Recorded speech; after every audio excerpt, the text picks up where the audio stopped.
as we shall go straight to our lecture. We have a number of things we are going to discuss. We are going to define audit. Then we look for why is the need for auditing. Then we also look at the objective and general principle governing audit and financial statement.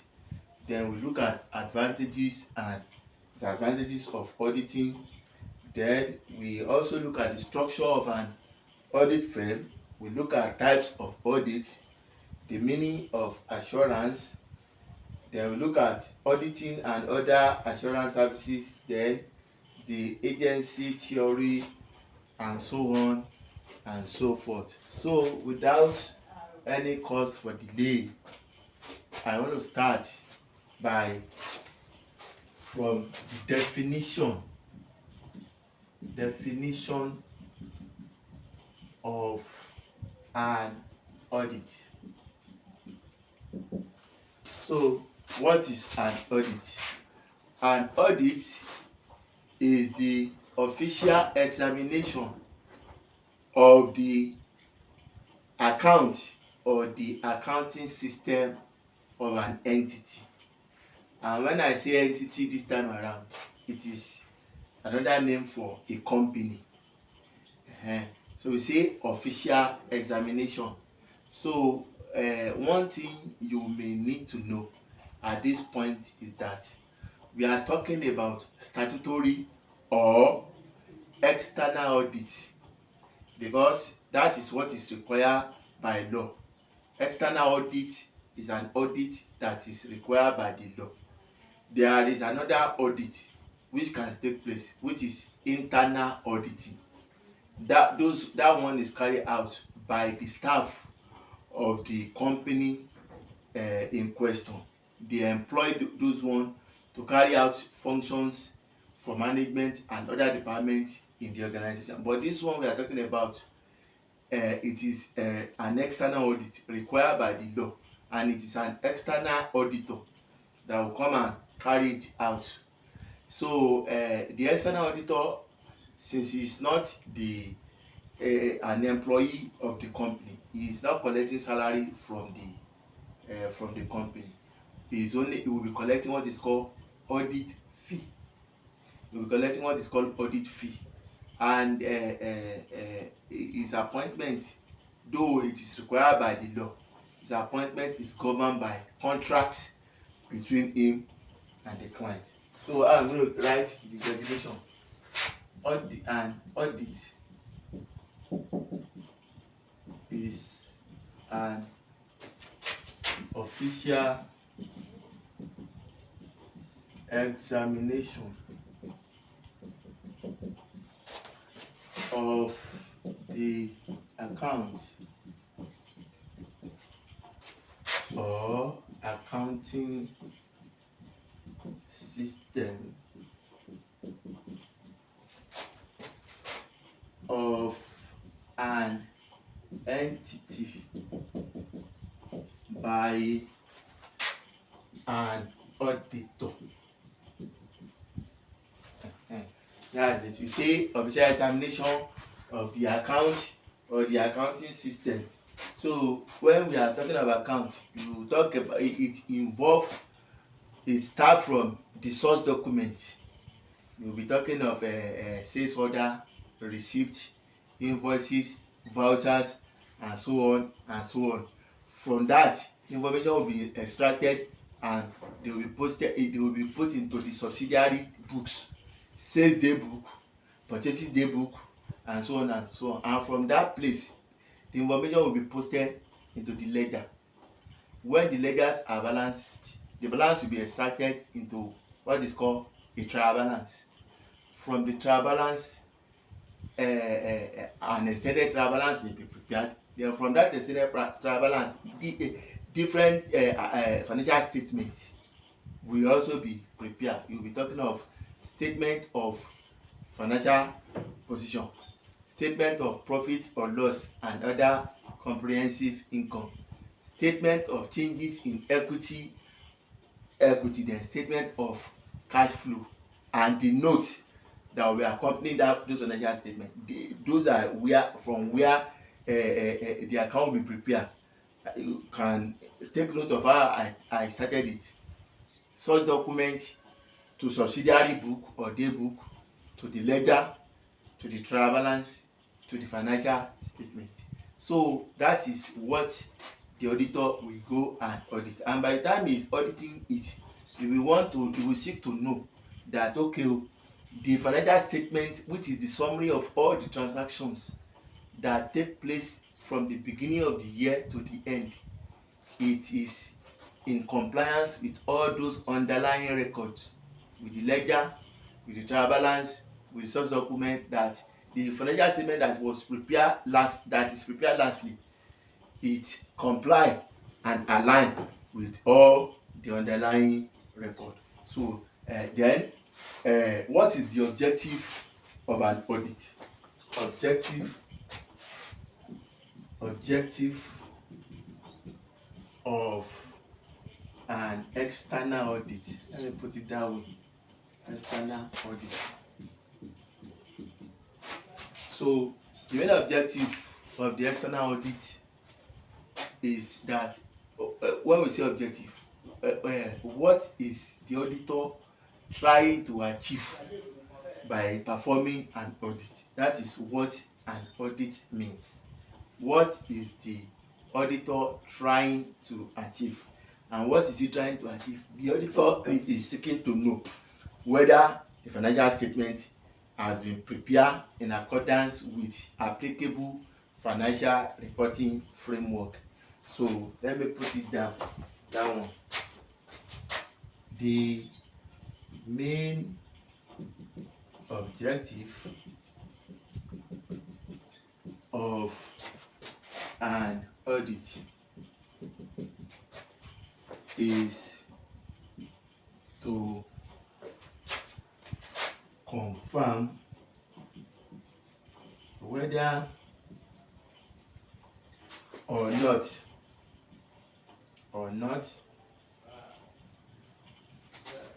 the financial statement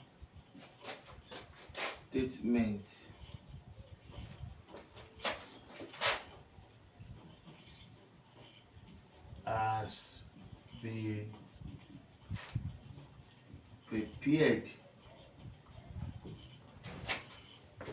in accordance with applicable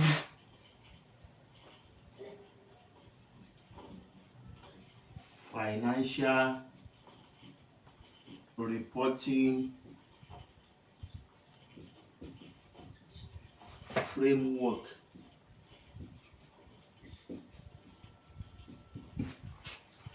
Applicable financial reporting framework. So that is that. So the main objective of an audit is to confirm whether or not the financial statement has been prepared in accordance with applicable financial reporting framework. Fine.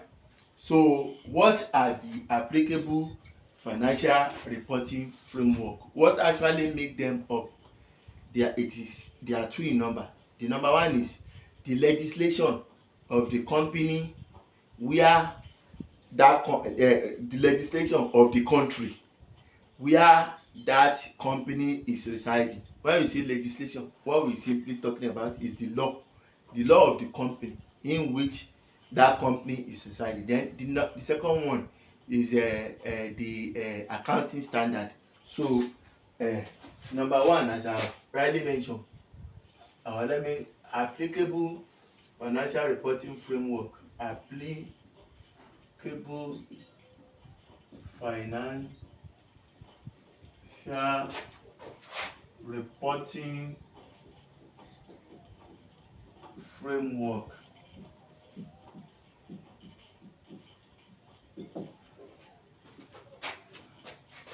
One, legislation. And in Nigeria context, there are many in number. We have CAMA, 2020, comma 2020. That is Companies and Allied Matters Act of 2020. We also have BOFIA 2020, BOFIA 2020. That is Banks and Other Financial Institution Act of 2020. Then we have Financial Reporting Council of Nigeria Act 2 of 2011. So that is another one. Then we have Insurance Act 2003. So those are the legislation that make up the applicable financial reporting framework. Then accounting standards.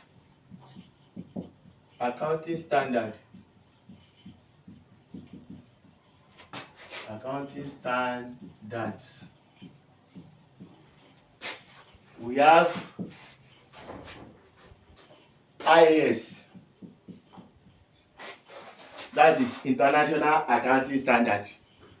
Then we have IFRS, International Financial Reporting Standard. Then we also have ISA, International Standard on Auditing. So those are the applicable financial reporting council. Then another objective is to confirm that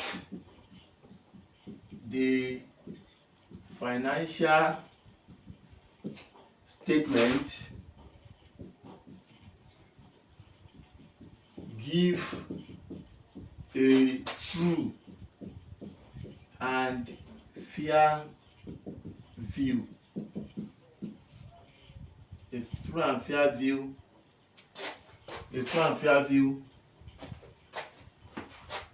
of the state of affairs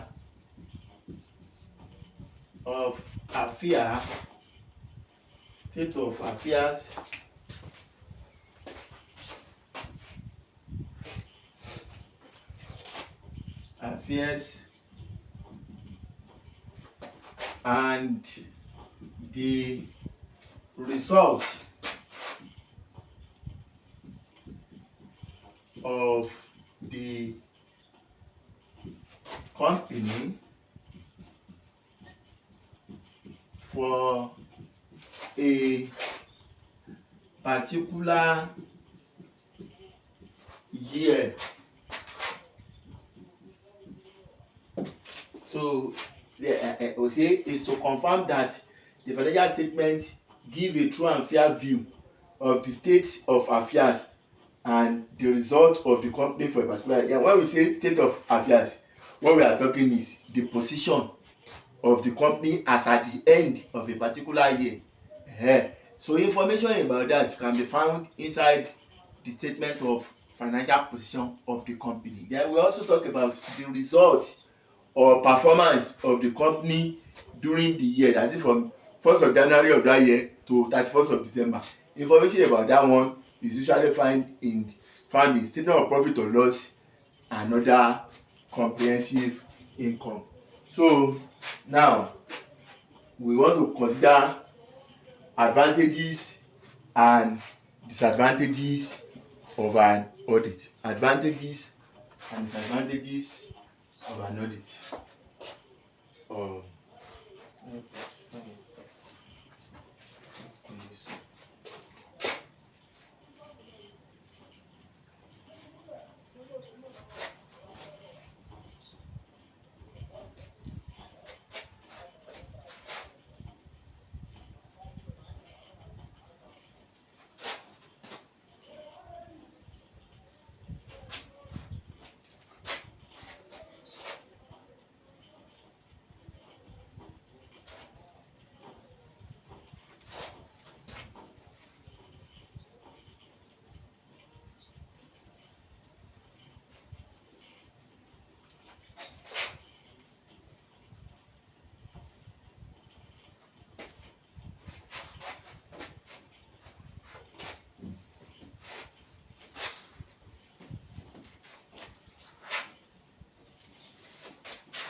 So advantages and disadvantage of an audit.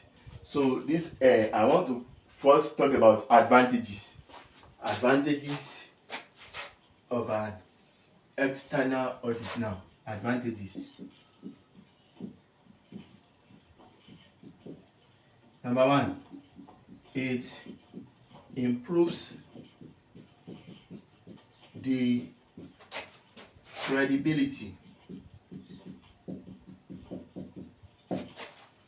of published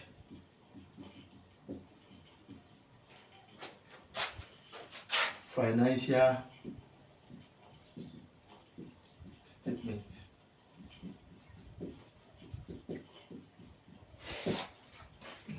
It improves the credibility of published financial statements. So as a company, the company accountant will prepare financial statements wey shows the position and the performance of the company as at the end of the year and during the year. Now when the auditor comes around, the auditor will audit it.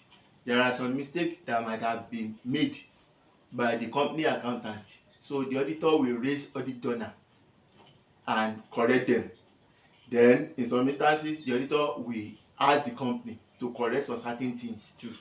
He will require information from them. He will do everything he's supposed to do. If the tax has not been correctly computed, he will direct the company to do all the necessary needful. So as at the time he finishes his audit, the auditor must have added credibility to that financial statement, and that financial statement will be more respected than the one the company prepare in the first instance. For example, if the company want to go and borrow money in the bank will respect and honor the audited financial statement than the one that the company has prepared and as is not yet audited. But the one that is audited and the auditor signs it and put his audit firm seal, the bank or any other creditor or the tax office that are relating with the company will respect the audited version more than the one that is not yet audited prepared by the company. Now another thing is number two, it confirms to management that they have performed their statutory duties correctly. Thank you. The management of the company have certain statutory duties to perform. One of those duties is that it is the duty of the management to prepare and present the company financial statement. Another duty is that it is also the duty of the management to design and implement effective internal control system that will prevent and detect fraud or errors that can lead to material misstatement in the company financial statement. So the another thing that the company will also perform, another that duty, is that it is the duty of the company management to assess the going concern status of the company. So when the auditor comes around to come and audit the company financial statement and he has satisfied, issue an unqualified auditors report in respect of those financial statements, it will confirm to management of that company that they have performed their statutory duties correctly. So another one that we for consider here.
So another one is that it provides evidence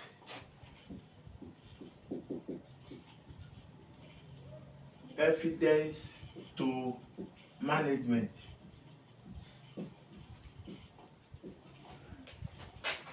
that they have complied with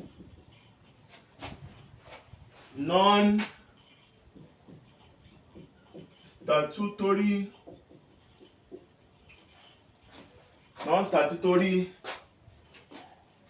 requirements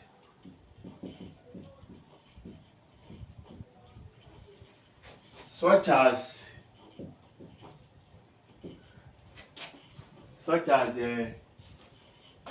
corporate governance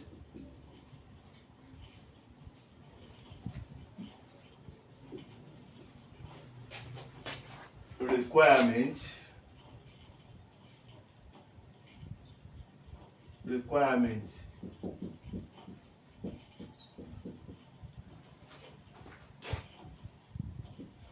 where such requirement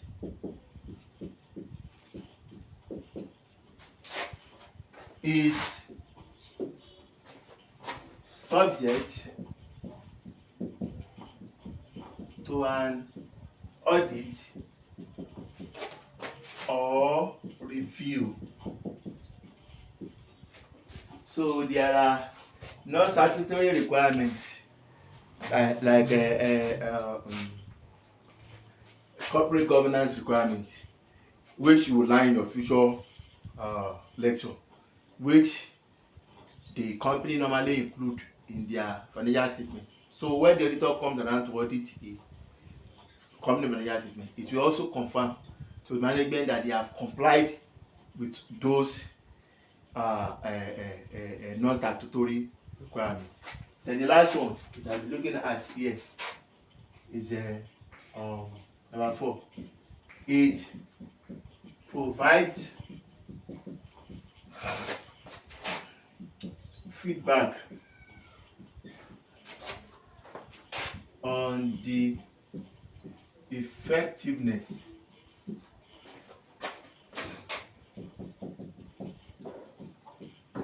of internal control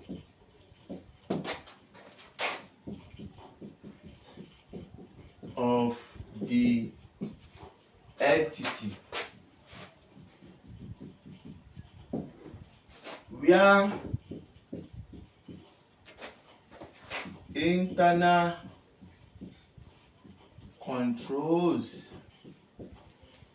controls are weak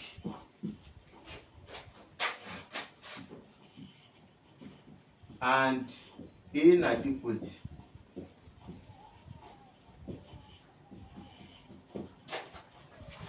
The auditor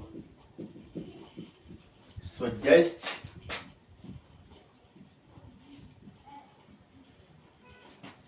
a recommendation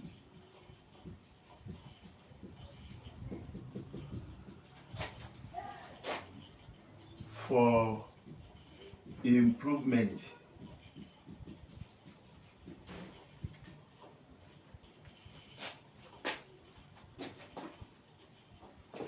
This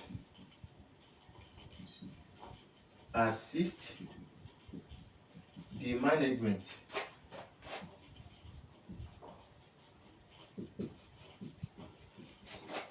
to reduce risk and improve the company's performance.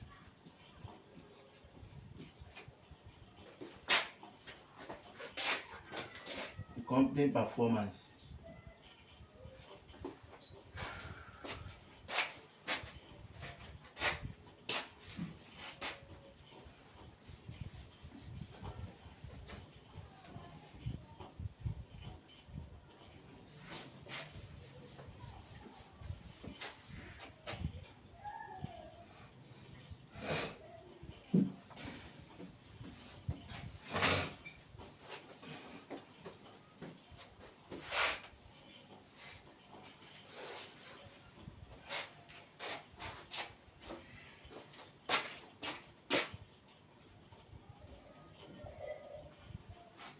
Yeah.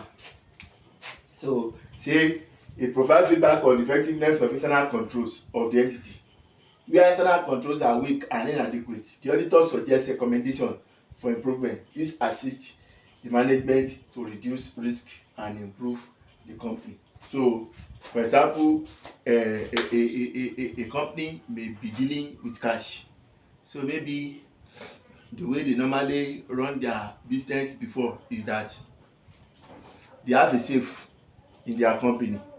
So all the money that is being taken per day will be stored inside a safe from Monday till Friday before it is eventually taken to bank. That is a form of an internal control, but it is a weak internal control. So the auditor will come around and now suggest make all the takings for each day should be banked immediately, the first thing the following morning. That is a better internal control because it will prevent the money from being abused or being misused or the possibility of being stolen by thief or burglars. So immediately the company finish with their work for the day, the following morning they carry all the money and they go and bank it. So that's a better internal control. There are some other internal controls that are always put in place also in company, like segregation of duty, the approval of some transaction that is above some certain limit, like putting fire detectors and fire extinguishers in the company premises. All those are that form of internal controls, because for example, if they are not put in place and fire started in the company, they can burn all the inventory of the company and the company will lose. So that's why the management need to put all those internal control in place. So the auditor provide feedback on the effectiveness of those internal control, and where they are weak, the auditor will suggest improvement. So that is that about advantages of an external audit. Though there are some other advantages that can be called secondary or subsidiary advantage of an external audit. For example, if the auditor carry out his audit effectively the way it should carry out, if there is fraud that has been committed, the audit work is expected to detect that fraud. And if there has been error, the audit exercise is also expected to discover that error. But it should be known at this point that it is not the primary duty of the auditor to detect fraud or error in the company account.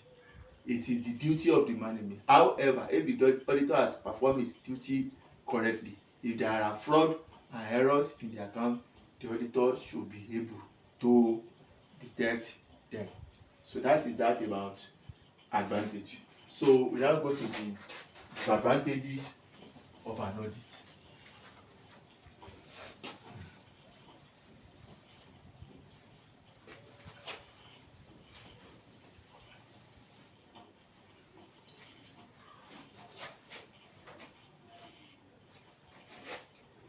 Disadvantages of audit.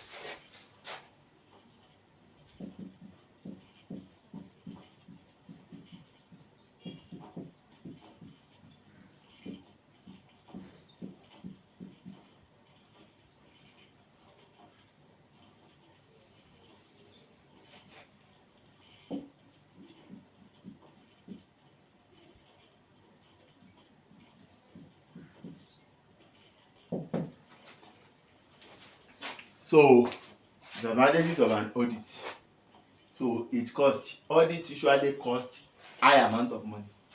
So that's why, despite all these advantages that you have mentioned, some company, if not because the law require it, some company would not even bother themselves to carry out audit, because the money they will pay is from their profit, and it is going to reduce the profit of the company. So the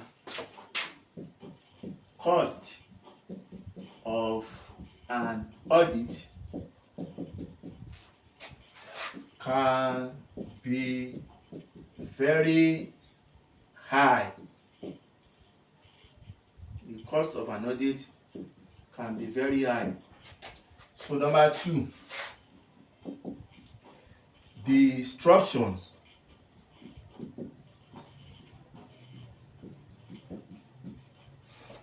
to the work of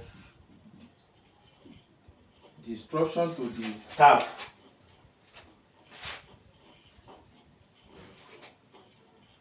the instruction to the work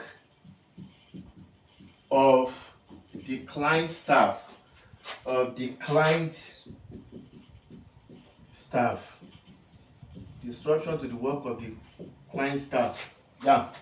So the client staff may be required to provide the auditor with certain information, like the auditor is asking them questions, they are answering the auditor is requesting for documents, they are providing the document for him, the auditor is requesting for more information or the other, and they are providing it to the auditor. So the work of the client will be the staff will be disrupted.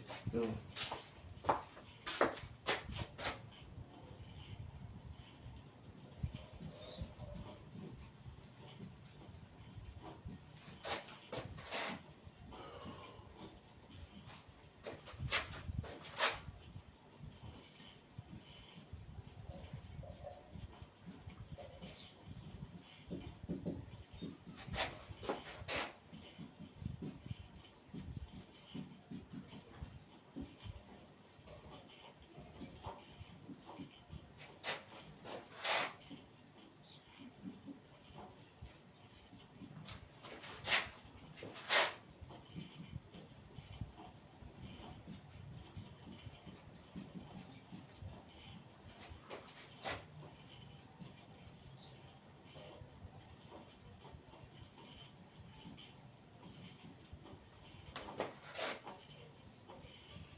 Then number 3,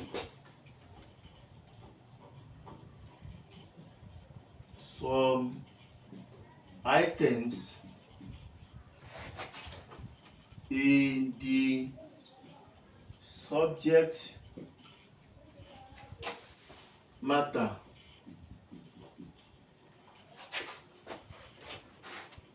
may be estimates whose truth and fairness would be known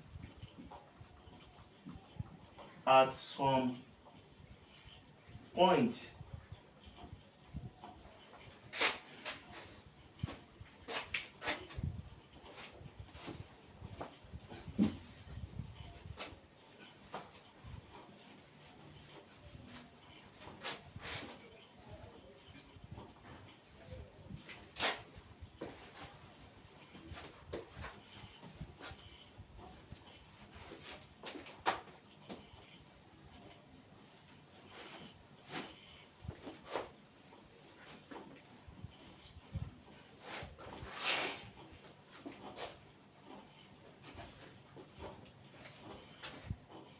At some point in the future.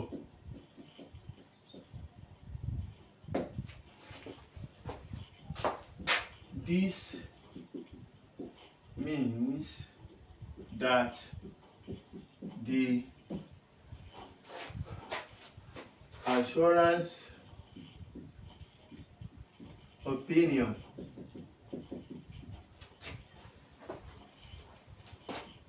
would be subjective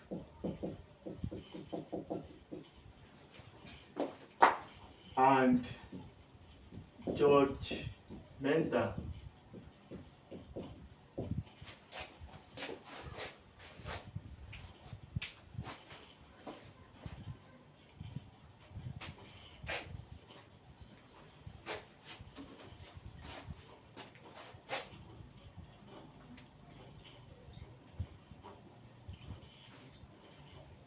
Then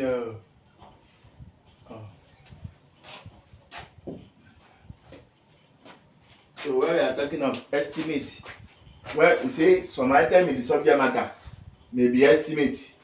This subject matter that we talk here is simply the financial statement. That's what it means, subject matter of the assurance engagement. That is the what they call it. It is the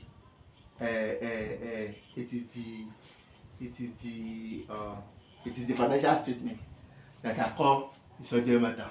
So they could be estimate, and there are some certain, for example, if you say provision for bad debt, it is not a precise amount that you can know. So that estimate, the actual figure for it, you cannot know it immediately that the provision is made. It is in the future that will know the actual amount. So that's why I say the assurance opinion can be what? Can be subjective and judgmental. Then number 4 here, no matter how robust a client system may be, they will always incorporate some inherent limitation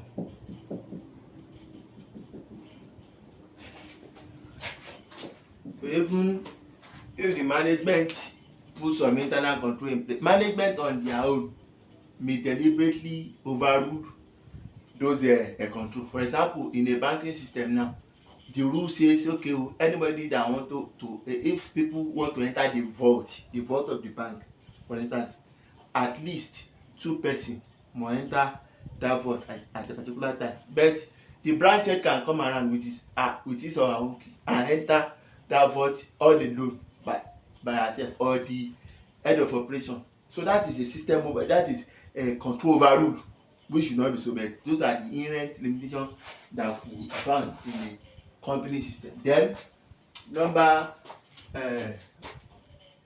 5, the auditor routinely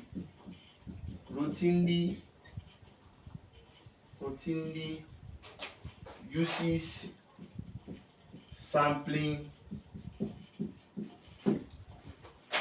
method in carrying out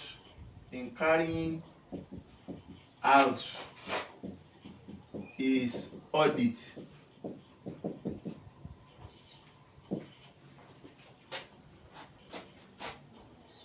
Consequently,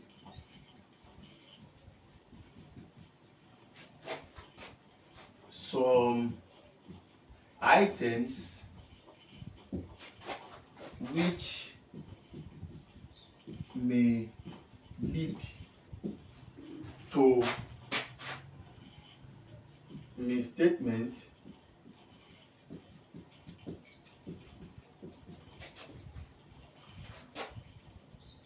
in the financial statement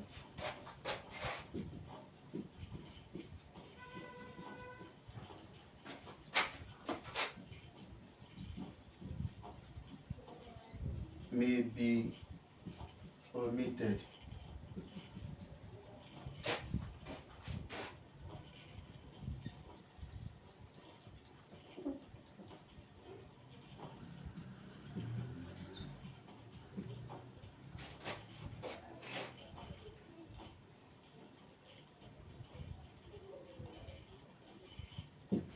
Then lastly,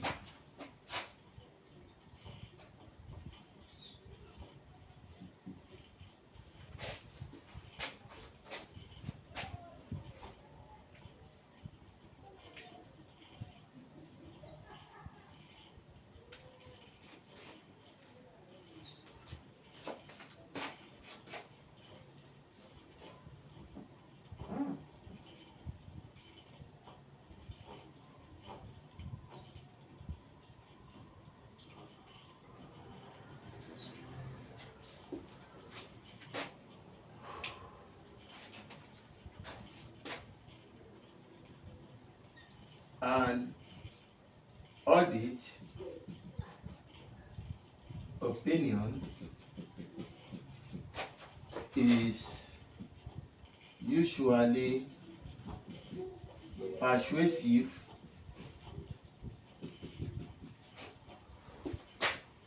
and not conclusive. So what this simply means is that audit opinion are always probable, that is, they are not 100% sure, they are only persuasive, and they are not conclusive, meaning that they are not passionate. So this is where we are going to stop on our lecture. So we will treat the balance later. Thank you.